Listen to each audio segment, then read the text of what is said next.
make you rich. Now, the first thing I want to point out is that the Bible clearly shows that it is God's will to provide for us. Look at what Jesus said when he was speaking to some of the people in his day. In Matthew chapter 7, verse 9, Jesus was talking to the crowds as always, and they were concerned about things and about their living. And Jesus said this. He said, "Which of you, if your son asked for bread, would give him a stone? Or if he asked for a fish, would give him a snake? If you then, though you are evil, know how to give good gifts to your children, how much more will your Father in heaven give good gifts to those who ask him?"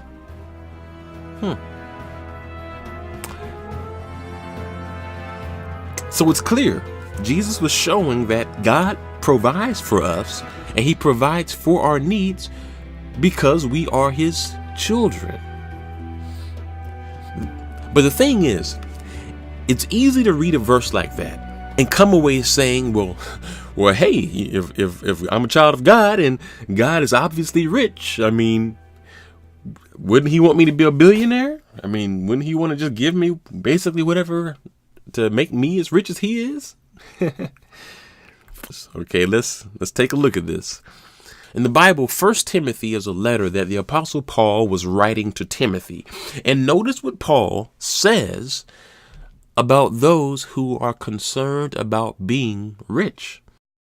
1 Timothy 6:3. If anyone teaches otherwise and does not agree to the sound instruction of our Lord Jesus Christ and to godly teaching, they are conceited and understand nothing, and think that godliness is a means to financial gain. But godliness with contentment is great gain.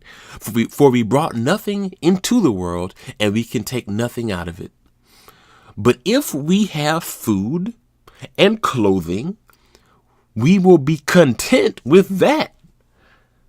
Those who want to get rich fall into temptation and a trap, and into many foolish desires, harmful desires, that plunge people into ruin and destruction. You see, a verse like that kind of changes things because, before we were just reading how Jesus said that, yes, God is our Father and he wants to bless us and he provides for our needs. But here we see a verse that's almost warning us to not be concerned about pursuing riches. Okay, let's go a little deeper. Hebrews chapter 13, verse 5. Keep your lives free from the love of money, and be content, there's that word again, with what you have. Because God has said, never will I leave you and never will I forsake you. Okay, so it says that God will not leave us and he will not abandon us because, of course, we understand why it says that, because he's our Father.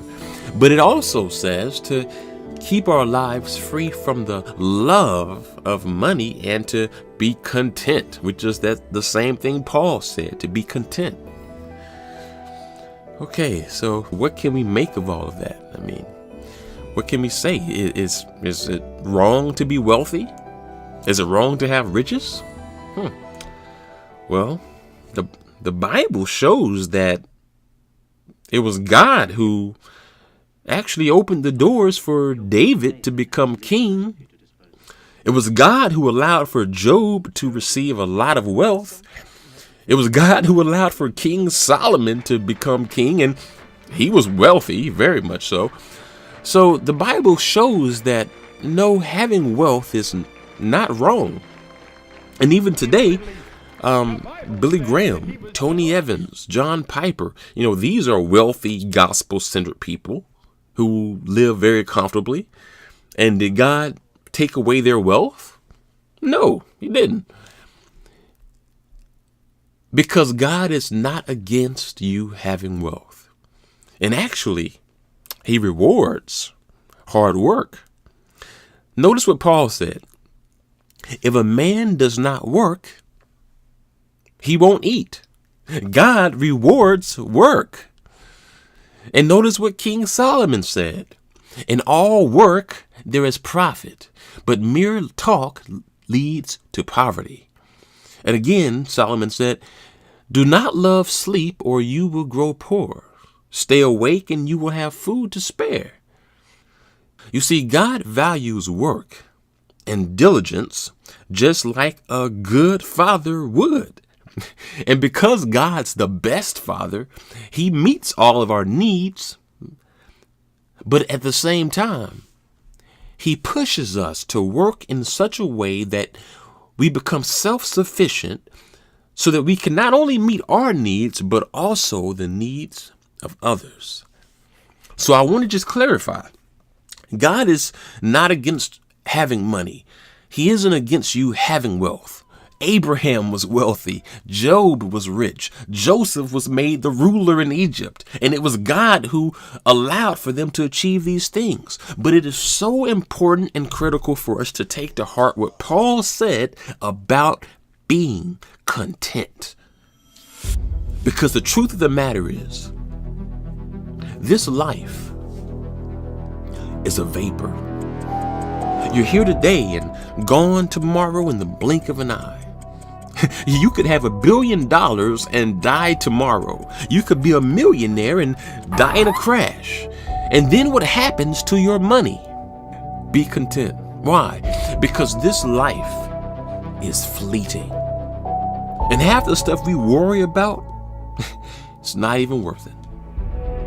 And I believe that's one of the reasons why Jesus in his wisdom said this. Do not store up for yourselves. Do not store up for yourselves treasures on earth, where moths and vermin destroy, and where thieves break in and steal. But store up for yourselves treasures in heaven, where moths and vermin do not destroy, where thieves do not break in and steal. For where your treasure is, there also your heart will be. So, will God make you rich in this life? Well, ultimately, I think it depends on your purpose, really. I mean, Job was rich.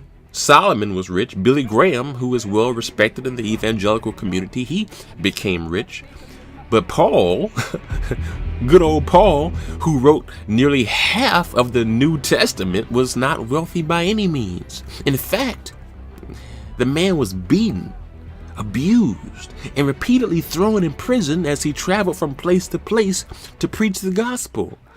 But still, somehow through all of that, he said that he was content. How? Why? Because Paul knew that even though he was going through all of that in this life, he knew that as a child of God, he would eventually get his riches. He knew that as children of God, we will eventually become more wealthy and well off than anyone who has ever existed in this life. Because Paul knew that when Jesus returns to this earth to rule as king, we will be ruling with him. And we also will be given a crown. So Paul, in his wisdom, rather than seeking an earthly treasure, he was focused on a heavenly prize. As he said in 1 Corinthians 9:25, he was seeking a crown that doesn't fade away, but the crown that lasts forever. So the question that we have to ask ourselves is this: are we also willing to seek God's will even if it doesn't come with celebrity?